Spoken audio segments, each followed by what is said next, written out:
Şimdi hastalık yükünün yoğun olduğu yerlere baktığımız zaman bir kere metropoller daha yoğun, kalabalık iller. Kalabalık iller olduğuna göre dolayısıyla normal yaşamını devam ettiren ya da ettirmek zorunda kalan insan grubu bu büyük şehirlerde olduğu için özellikle toplu taşıma araçlarında ve kalabalık iş ortamlarında bulaşı olduğunu düşünüyoruz teknik olarak baktığımızda. Bir diğer önemli faktör okullar daha yeni açıldı. Okulların etkisini şimdi görmeyeceğiz. Okulların etkisini 15 gün sonra göreceğiz. Çünkü aldığımız önlemlerin e, etkisini bir haftada görürken gevşettiğimiz önlemlerin etkisini de aslında 15 gün sonra görüyoruz. 15 gün sonra çok anormal bir olgu sayısında artış meydana gelirse okulların açılmasının çok negatif etkisi olduğunu söyleyebileceğiz. Çünkü şu anda yüz yüze eğitimin belli kurallarda münavebeli, sınıfların seyreltilerek bir kimerik bir yapıda yani heterojen bir kısmı yüz yüze bir kısmı uzaktan eğitime devam ettiğini biliyoruz. Ee, Üniversiteler açılacak olursa çünkü insan trafiğini bir diğer artıracak olan o biraz daha belirgin etkileyecektir diye düşünüyorum ben. İlkokul, ortaokul ve liselerin açılmasının çok anormal düzeyde olgu sayısında artış yapacağını düşünmüyorum. Çünkü iller anlamında baktığınızda insan trafiğini çok fazla etkilemiyor gibi görünüyor. En azından bizim gördüğümüz rakamsal olarak baktığımızda. Ama bunun etkisini gerçekten ciddi anlamda okulların açılmasının etkisinin olup olmadığını biz daha çok 15 gün sonraki vaka sayılarında göreceğiz. Kışın neden bu kadar yoğunlaştı diyecek olursak muhtemelen sadece kapalı alanlara girmenin, kapalı alanlara daha çok vakit geçirmenin mekanizmaların dışında bazı bilimsel mekanizmaları yavaş yavaş netleşiyor. Hastalığın başından beri biz sadece damlacık yolla bulaştığını düşünüyorduk. Bu da aslında solunum yolla bulaşan virüsler arasında çok aklımıza yatmayan bir mekanizmaydı. Dünya Sağlık Örgütü artık ve CDC bunun sadece damlacık yolla bulaşmayan belli özel koşullarda yoğun kapalı kalabalık alanlarda ki bunlar hastaneler özellikle risk anlamında baktığınızda ve transport yerleri yani metro, otobüs vesaire gibi nakil alanlarında virüsün hava yoluyla bulaştığını da iddia ediyor ve birkaç çalışmada gösterdi. Bu olasılıkla şöyle meydana geliyor. Havalar soğuduğu için dış ortamda ağzımızdan çıkan partikül yoğunluğu arasında ısı farkı daha belirginleşti. Ağızdan çıkan damlacıklar soğuk havayla hızlı bir şekilde etkileşerek damlacık haline geliyor. Yani buhar haline geliyor ve yoğunlaşıyor. Bu yoğunlaşmada da virüs miktarı daha yoğun oluyor ve daha fazla havada asılı partikül olarak kalıyor. Partikül yoğunluğunun bu alanlarda yoğunlaşmış olmasının gösterilmesi bizim için önemli. Bu da bir diğer sonuç ortaya çıkarıyor pratik anlamda baktığımızda. Özellikle toplu taşıma alanlarında, asansörlerde, kalabalık olduğunuz alanlarda yani sosyal mesafeyi kaybettiğiniz 1,5 metrenin altında yakınlaştığınız alanlarda mutlaka çift maske takma zorunluluğunu getiriyor teknik olarak baktığımızda.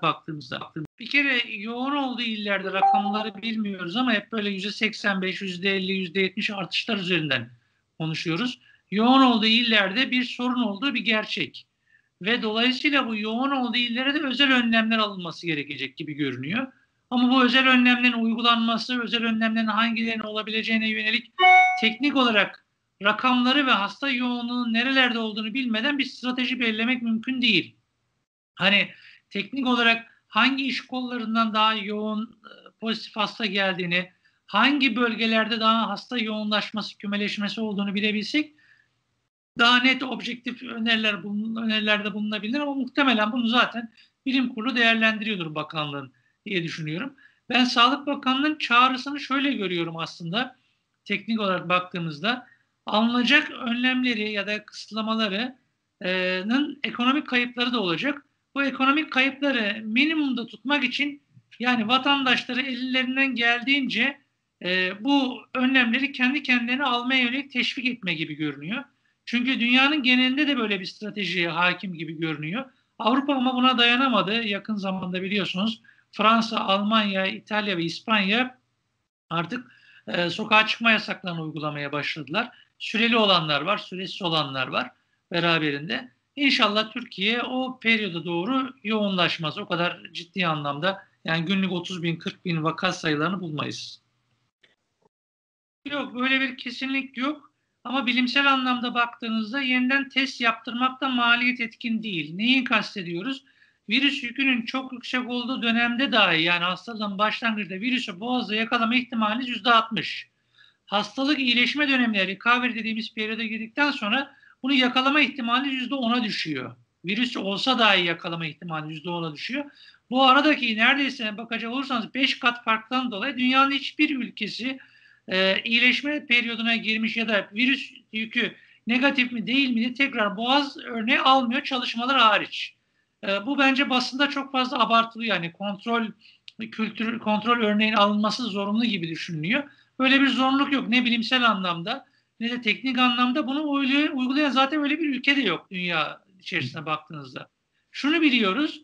Virüs maksimum, yani bu zamana kadar yapılmış çalışmalarda bir ay kalıyor boğazda. Bir ayın üstünde daha uzun süre boğazda kaldığı durumlar çok özellikli durumlar. Bu ihtimale baktığınızda ise 40 milyonda bir ihtimal. Bu çok ihmal edilebilir bir ihtimal olduğu için doğal anlamda baktığınızda, virüsün doğası anlamında baktığınızda hiçbir dünyanın ülkesi aslında virüs yükünü reel olarak ne ölçüyor ne de kontrol sürüntü alıyor. Teknik olarak baktığımızda ise bizim gibi ülkeler için, yani hem çalışan nüfusu yoğun olan, hastalık yükünün çalışan nüfusta yoğun olduğu. Türkiye'nin öyle bir özelliği var. Bizim hastalık yükümüz, pozitif hasta sayımızın çok büyük bir kısmı baktığımızda çalışan nüfus anlamında baktığımızda. Bunlar ortalama 10 ila 14 gün karantinada tutmak virüsün saçılımını, yayılımı engellemek için yeterli. Tekrar kontrol, boğazdan sürüntü alma bir gereklilik değil. Aşıda kitlesel üretimler başladı. Özellikle Pfizer-BioNTech'in mRNA aşısı, yani virüsün bir parçasından alınan yüzey proteininin saflaştırılarak bir hastalar üzerinde uygulanmasıyla ortaya çıkan aşı.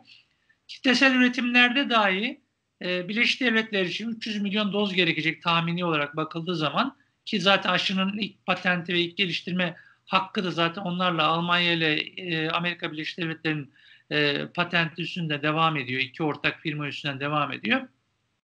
Öncelikle sağlık personeline 1 Ocak 2021'e kadar tamamlayacaklar kendi ülkelerinde.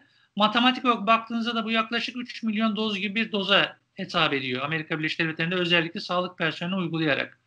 Ondan sonra 1 Ocak 2021'den sonra da duyurulduğu kadarıyla Haziran 2021'e kadar kitlesel aşılamayı yapacaklar ki Şubat ayına kadar kitlesel üretim tamamlanacağı iddia ediliyor Birleşik Devletler için.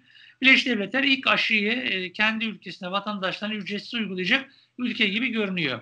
Dünyanın geneli için ise Dünya Sağlık Örgütü bu aşı firmalarından BioNTech ve Pfizer'ın daha ön planda olduğu firmanın ürettiği aşı daha ön planda oluşmuş olduğu için bir ön anlaşma imzaladılar. 3 milyar doz için dünyanın genelinde fakir ülkeler için ya da az gelişmiş ülkeler, yani aşıya ulaşma ihtimali olmayan ülkeler için 3 milyar dozluk üretimi de Hindistan'dan bir firma üstlendi. O ihaleyi o kazandı.